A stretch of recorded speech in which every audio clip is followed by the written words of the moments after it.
This book is called Angelo, and it is by David McCaulay. As Angelo cleared away the tangle of sticks and feathers left along the ledges of the old church by generations of thoughtless pigeons, he peered into every nook and cranny looking for cracks. They would all have to be repaired before he could apply a new coat of stucco. At first, he mistook her for just another abandoned nest. "What's this?" He moved in for a closer look. She was small, barely breathing. "What are you doing here?" He tried coaxing her with the end of his broom.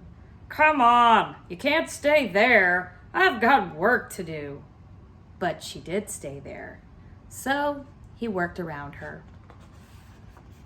At the end of the day, he scooped the helpless creature up in his hat and set off for home, hoping to find someplace to leave her along the way. He was still carrying her when he reached his own front door. "Okay, just one night," he grumbled, "but you sleep on the terrace." When he noticed a large cat cleaning its paws on a nearby roof, he brought her back into the apartment. "Mamma mia! I restore walls, not pigeons," he continued complaining as he made her bed. In spite of the demands of his work, not to mention his professional dislike for pigeons, Angelo soon found himself devoting all his spare time to her recovery. When she was strong enough, he started taking her to work.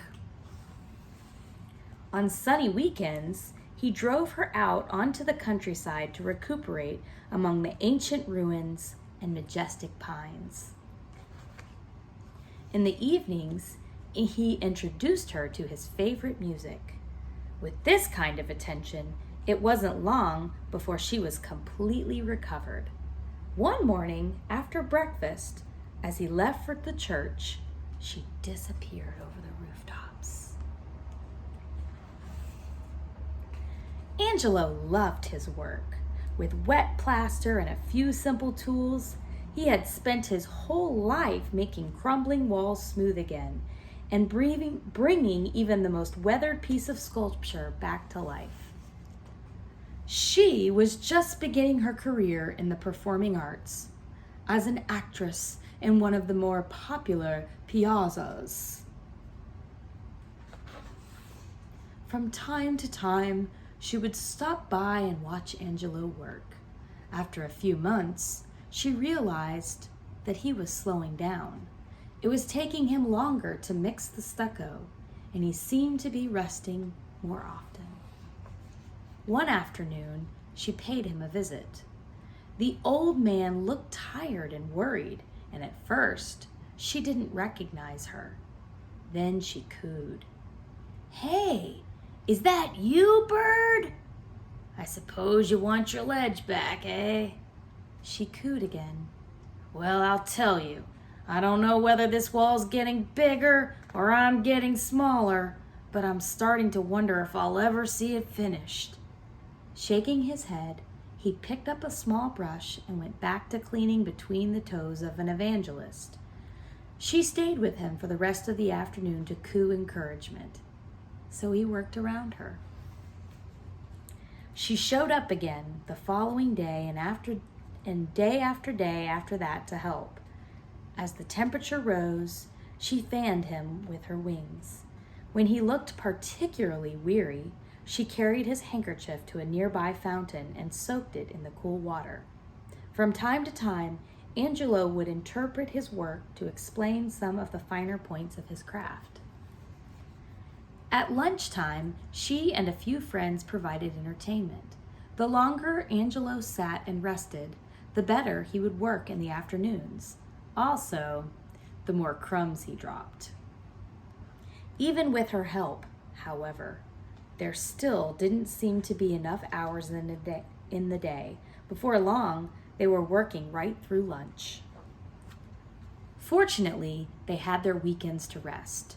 One Saturday, while heading out to the countryside, Angelo made an announcement. "My friend, it is time you had a name, and I have been giving the matter considerable thought. Since I found you on a Wednesday, I have decided to call you Wednesday. McCaulay, he said slowly, proudly. His suggestion was greeted with absolute silence. Okay, how about Sylvia? That evening, as Sylvia happily pecked her pasta, Angela spoke at great length of his life, his career, and his hope that this church would be his crowning achievement. Week after week, month after month, the pair toiled side by side. The heat of summer gradually gave way to the cool winds of autumn, and ultimately to the chill of winter. Some days were just too cold for mixing stucco. After more than 2 years of grueling work, the end was at last in sight. But so too was another winter, and Angelo was now moving very slowly. In order to finish before the cold weather returned, they gave up their much-loved visits to the countryside. It was a warm November afternoon when Angelo finally applied the last coat of stucco to the cherubs in the high pediment. With a single confident stroke of the trowel, his work at last was complete. To Sylvia's surprise, however, he now seemed more worried than ever. At dinner that evening, she did everything she could to cheer him up, but the harder she tried, the more he just stared into his linguine. Finally, after a long silence, he spoke. Plasters don't live forever, you know. This place has become your home. Where will you go when I'm gone? How will I know you're safe? He continued staring at his linguine until suddenly, Of course! That's it! He grabbed his hat and coat and a flashlight. Wait here, Sylvia. The sun was just beginning to rise when Angelo eventually returned. He was exhausted and looked older than ever. But as they fell into their favorite chair, she saw that for the first time in months, he was happy. That afternoon, workers began removing the scaffolding from the front of the church. When Angelo didn't show up to see his work revealed, the men knew something was wrong. They found him lying on his bed, surrounded by a tangle of sticks and feathers. The day Angelo was carried into the church, every detail of the old building looked like new. Only one of them truly was.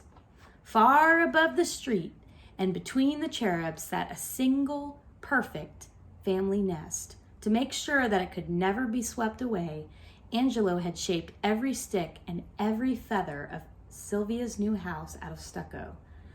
From it she could see easily beyond the rooftops and domes of the city to the distant countryside with its ancient tombs and majestic pines.